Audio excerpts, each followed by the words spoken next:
بسم الله الرحمن الرحيم، والصلاة والسلام على أشرف المرسلين سيدنا ونبينا محمد صلى الله عليه وسلم. ازيكم يا جماعة؟ عاملين ايه؟ يا رب تكونوا دايما كده بخير وصحة وسعادة يا رب. جمعة مباركة علينا وعليكم. النهاردة احنا بقى قلت للبنات غيروا لنا موضوع المحشي والحاجات دي. انا بتكلم دلوقتي بقول لكم نفس الكلام اللي انا بقوله، فقلت لهم تعالوا نعمل كفتة الرز احسن من المحشي، دبكة المحشي كل جمعة. فتعالوا نغير، احنا بقالنا ايه ما عملناهاش من العيد، فتعالوا يلا نعملها مع بعض. خليتهم جابوا لنا لحمه، قلت لهم يلا نعمل قال لا ده نص كيلو لحمه، حطيت عليه كيلو رز. بس بصراحه يعني ايديا سرقتني شويه في الرز، يعني ده ممكن يكون كيلو وربع، لان انا عندي يعني الحمد لله شكاره رز، فانا ما عرفتش اظبط الكيلو المقادير بالظبط يعني. بس هي حطي نص كيلو لحمه على كيلو رز، والخضره والحاجه اللي انت تشوفيها. تعالوا يا جماعه شوفوا الخضره واللي جرى في الخضره، وربنا يسترها علينا ويرحمنا برحمته. ما خلصناش من البصل، طلعت لنا الخضره. العودين الخضرة اللي في ايدي دول يا جماعة ب10 جنيه، عودين شبت وعود كزبرة، الربطة كده بالظبط ب5 جنيه، ومش موجودة ومحدش لاقيها. فربنا يرحمنا برحمته يا رب، ويكون في عوننا وعون الناس يا رب.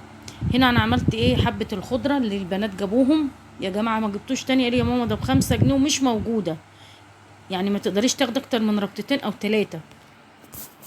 المهم بقى هنا بعمل بصلايه كبيره، بس انا عندي البصل منه صغير، فرحت عامله بصلتين وسط بحجم بصلايه كبيره، وطماطمايه والثوم والتوابل والملح والفلفل الاسمر. هنا حبه الثوم، بس انا ما بكترش الثوم، شوفوا حصل لي ما مش هيحصل لحد، انا قلت اسيبها اوريها لكم يعني. الفلفل الاسمر، البطرمان الفلفل الاسمر وقع مني على الرخامه وانا بعمل. المهم حطيت التوابل بتاعتي كلها على بعضها، فيها من كل حاجه بصراحه، كزبره وكمون وشطه وبهارات وكل حاجه فيها. فانا عملت بقى التوم وكل حاجه، وحطيت البهارات وحطيت الملح وحطيت فلفل اسمر. فانا كنت عايزه احط البنت اللحمه فوق كده، في قالت لي يا ماما لا حطها لي جوه الحله. هنا هنروح تفرمها عند الايه، المفرمه وكده، اللي هي ايه عند الراجل بتاع المكنه وكده. ما عنديش بصراحه الكبه، ما عنديش انا الكبه، فعشان كده رحت ايه فرماها. المهم كده بقى قلت لها تعالي بقى قبل ما تمشي، قلت لها تعالي بقى صوريني بس عبال ما اعمل التسبيكه، وبعدين ايه بروحي ايه اعملي الحاجه دي. خرجت البصلايه وحطيت هنا سمنه وزيت، كنت معلقه على ميه عشان خاطر ايه اسوي لحمه تاني، يعني كنت جايبه كيلو لحمه حطيت نص وسويت نص عشان خاطر اعمل الشوربه اسويها بشوربه. انا مش بحط للكفته ميه، ما اعرفش، انا ما اعرفش الحاجات كده يا جماعه عندي، مش بعرف اغيرها. يعني انا ما اعرفش ان انا مثلا اقول اللحمه في قلب الكفته لا لازم اديها شوربه عشان الحاجه تبقى طعمها حلو وريقها حلو. اهم حاجه وانت بتاكلي الحاجه كده يبقى ريقها حلو وانت بتاكليها. دي عوايد بقى بصراحه ربنا والواحد متعود عليها. فالمهم ايه، مع ان احنا ما كلناش من اللحمه، يعني انا سويت اللحمه وما كلناش منها، احنا مدمنين وعشاق كفته، مدمنين كفته وعشاق كفته، وما مش بعمل معاها اي حاجه. هنا بقى سبكت خلاص والبصلايه اصفرت بقت حلوه، حطيت برضو الملح، ونفس الموضوع من الكيس، ما بعرفش احط من البطرمان، دي عاده برضو فيها وما بعرفش اغيرها. حطيت توابل هنا، ورحت ايه الفلفل الاسمر بصراحه ربنا كان كتير في الكفته، فما رضيتش احط عشان ما يغمقش الصلصه وكده. راحت البنت عملتها لي وجت، هي لونها فاتح شويه بس جميله يعني، عشان بس الخضره بتاعتها مش كتير، وما بكترش فيها الحاجات اللي هي البصل والثوم والخضره والطماطم. في ناس بتحط فلفل، انا مش بحب احط فلفل اخضر، بحس ان هو ملوش علاقه بيها خالص يعني، هي خضره وثوم وبصل وبس. فالمهم بقى انا قعدت اعملها، عجينتها كانت جميله جدا زي اللبان كده زي ما بيقولوا، او عجينتها زي الملبن كده في ايدي، مش محتاجه زيت ولا اي حاجه عشان تصبعيها بيها، بس انا بعمل كده بس عشان ايه امسح ايدي مسحه زيت بسيطه، عشان خاطر ما تلزقش في ايدي كده وتلبخ في ايدي. بس بصراحه ربنا كانت جميله.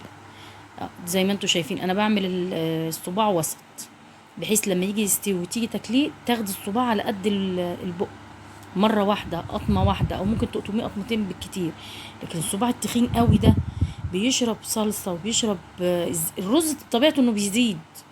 بشوف ناس بتعمل الصباع كده يا جماعه عامل زي صباع كفته الحاتي، ايه يا جماعه ده؟ لا انا ما اعرفش كده. هتشوفوها دلوقتي في الحله عامله ازاي وتحفه وجميله، وكانت ملهاش حل، لان احنا بنغمسها بالعيش خلل وعيش. فانا عملت نصها وعملت نصها بقى في الفريزر، قلت بعملها في يوم تاني لان حمدي في الشغل، ودي على قد انا والبنات، ولو فاض منها الحبه للصبح مش مشكله. المهم يعني ايه الكفته عموما بتحب تبقى طازه، وفي نفس الوقت مش بعين الكفته في الفريزر متحمره، اما بتطلع ما بتبقاش حلوه في السوا. بعينها نيه واطلعها افكها واصبعها كانك لسه دقاها وعاملاها دلوقتي حالا. انا كنت مجربه صباع عشان اشوف الزيت حمي ولا لا، فكنت ايه مطلعه على جنب كده. شوفوا الصلصه جميله ازاي يا جماعه. صلصه الكفته عندي انا بعملها. شوف اللحمه لحمه سمينه يا منى، الله يسامحك يا بنت عمتي. بيقول لك مال لحمتك مشغاته، قال الجزار معرفه. بنت عمتي قطعت للبنت اللحمه نص احمر وحلو ونص سمينه، بس مش مشكله. بس بصراحه ربنا اللحمه كان مخليه الشوربه جميله. خلصت بقى وحمرت الكميه كلها وزودت طبعا الشوربه في الصلصه. وهحط بقى الايه الكفته عليها. شوفوا الكفته يا جماعه، ولا فتحت ولا اي حاجه، ولا سابت مني ولا اي حاجه. الحمد لله انا متعوده بعملها على طول بنفس الطريقه، وعلى طول نتيجتها معايا مضمونه. الحمد لله الحمد لله ولله الحمد.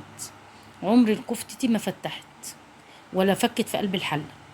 هنا بقى اسيبها بقى تستوي مع نفسها لحد ما تبقى حلوه كده، وادوق واحد صباع او حاجه فبلاقيها حبه الكور بقى. دول البنات عايزين كور، قلت لهم يلا اعمل لكم اللي انتوا عايزينه.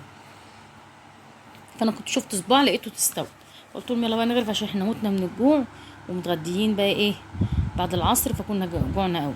فطرانين يعني كوبايه شاي وبسكوت وقرص وحاجات زي كده من الفرن، فكنا جوعنا. غرفت لكل بنت طبق لوحدها وانا طبق لوحدي عشان كل واحد يبقى ايه قدامه الطبق بتاعه يعني. ومخلل وعيش وناكل بقى والدنيا، والحمد لله. شوفوا جميله الصلصه بتاعتها جميله، هي جميله قوي. كان طعمها حلو حلو يعني، اللهم صل على النبي، كانت قرفتها زي العسل. هنا هو بقى اقول لهم تعالوا بقى شوفوها. شوفوا سليمه الصباع بصباعه ما فكتش ومستويه مش نيه، وريقها حلوه قوي في بقك كده وانت بتاكليها كده، لا طعم ملوش حل. هنا بقى بقول لكم ايه تعالوا كلوا معانا. خلص كده بقول لك تحفه تحفه تحفه تحفه بصراحه. كانت جميله جدا وقرفتها حلو. متنسوناش في الاشتراك وتفعيل زر الجرس عشان يوصل لكم مني كل جديد. هناكلها بالعيش مع المخلل وخلاص على كده، ولا بناكلش معاها رز ولا اي حاجه، هي كلها رز. هعمل رز وارميه حرام.